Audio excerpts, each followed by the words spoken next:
ബാർക്കോഴ കേസിൽ അനിമോന്റെ ബന്ധുവായിട്ടുള്ള CPM സംസ്ഥാന സമിതി അംഗത്തെ ചോദ്യം ചെയ്യണമെന്ന തിരുവഞ്ചൂരിന്റെ ആവശ്യത്തിന് മറുപടിയുമായി ജില്ലാ ഘടകം. അനിമോന്റെ ബന്ധു ആര് എന്നതല്ല പ്രധാന പ്രശ്നമെന്ന് സംസ്ഥാന സമിതി അംഗം കെ അനിൽകുമാർ പ്രതികരിച്ചു. ബാറിന്റെ ആവശ്യങ്ങൾക്കായി തങ്ങളെയും അനിമോൻ വിളിക്കാറുണ്ടെന്ന് ജില്ലാ സെക്രട്ടറി AV റസലും പറഞ്ഞു.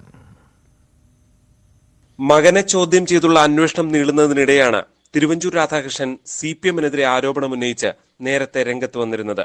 CPM സംസ്ഥാന സമിതി അംഗം അനിമോന്റെ അടുത്ത ബന്ധുവാണെന്നായിരുന്നു പേരെടുത്തു പറയാതെ തിരുവഞ്ചൂരിന്റെ ആരോപണം. ഈ സംസ്ഥാന സമിതി അംഗത്തെ ചോദ്യം ചെയ്താൽ ബാർക്കോഴയ്ക്ക് പിന്നിലുള്ള അഴിമതി വ്യക്തമാകുമെന്നും തിരുവഞ്ചൂർ പറഞ്ഞിരുന്നു. ഇതിനു പിന്നാലെയാണ് CPM കോട്ടയം ജില്ലാ ഘടകത്തിന്റെ വിശദീകരണം. അനിമോന്റെ ബന്ധു ആര് എന്നതല്ല പ്രശ്നമെന്ന് സംസ്ഥാന സമിതി അംഗം കെ അനിൽകുമാർ ചൂണ്ടിക്കാട്ടുന്നു. ബാർ ഉടമകളുടെ വാട്സപ്പ് ഗ്രൂപ്പിൽ തിരുവഞ്ചൂരിന്റെ മകൻ അർജുൻ രാധാകൃഷ്ണൻ ഉണ്ടായിരുന്നുവെന്നും അനിൽകുമാർ ആവർത്തിക്കുന്നു. അനിമോന്റെ ബന്ധു ആരാണെന്നുള്ളതല്ല ഇപ്പൊ നടക്കുന്ന അന്വേഷണം. ഒരു വാട്സപ്പ് ഗ്രൂപ്പിനകത്ത് 2.5 ലക്ഷം രൂപ കോഴ കൊടുക്കണമെന്ന് ഒരാളുടെ ശബ്ദം പുറത്തു വന്നു. ആ വാട്സപ്പ് ഗ്രൂപ്പിന്റെ അഡ്മിൻ ആയിട്ടുള്ള ആളാണ് വിശദീകരിക്കേണ്ടത്.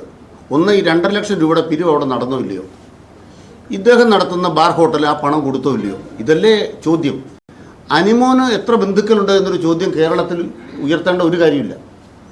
അതിനെന്താ പ്രസക്തി? അനിമോൻ എത്ര ബന്ധുക്കളുണ്ടാവും? അനിമോനുമായുള്ള ബന്ധമല്ല പ്രധാന പ്രശ്നമെന്ന് CPM ജില്ലാ സെക്രട്ടറി AV റസലും പ്രതികരിച്ചു.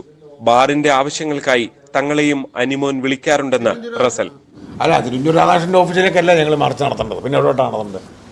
തിരുവഞ്ചൂർ രാധാകൃഷ്ണന്റെ മകൻ ഇതിനകത്ത് കൃത്യമായിട്ടുള്ള ഡബിൾ റോൾ വഹിച്ചിട്ടുണ്ട് എന്ന് വന്നപ്പോൾ ഞങ്ങളത് ചെയ്തു. അതിന് അനിമോന്റെ ബന്ധു CPMന്റെ സംസ്ഥാന കമ്മിറ്റി അംഗം ആണ് എന്ന് മറുപടി പറയുന്നത് എത്രമാത്രം ബാലിശമാണ്. നേരത്തെ തിരുവഞ്ചൂരിന്റെ വസതിയിലേക്ക് ബാർക്കോഴ ആരോപണം ഉന്നയിച്ച് CPM മാർച്ച് നടത്തിയിരുന്നു.